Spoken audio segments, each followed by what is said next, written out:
मालिक है मालिक।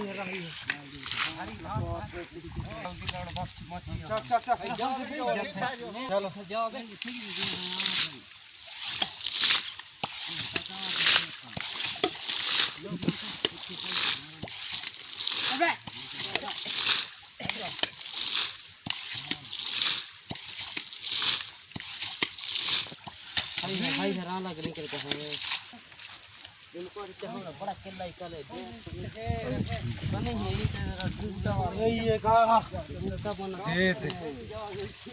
इधर ये मिट्टी हूल मार रहे हैं, देखिए कैसे ये ठिन्ना करता है। यानी कि उसका कहने का मतलब यह है कि ये पाइप में निकलने नहीं देता है, तोड़कर भी देखने से टूटता नहीं है। भारी चिपका दिक्कत के अनुसार में इसमें दारू पी रहे हैं, ये लोग दारू पी रहे हैं। ये देखिए जैसे हूल मारते हैं तो ये मिट्टी के लिए तकलीफ करते हैं तो लोग दारू पीते हैं।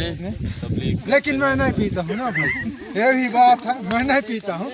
मैं तो भाई प्रचारक बन के यहाँ पे आपको सबको हाँ हूल तोड़ रहे हैं हमारे समझी, और इसको खोल रहे हैं। ये रॉड है कम से कम 25 से 30 फुट अंदर में है, उसको मेहनत कर रहे हैं। आप तो आगे एपिसोड है वीडियो में देख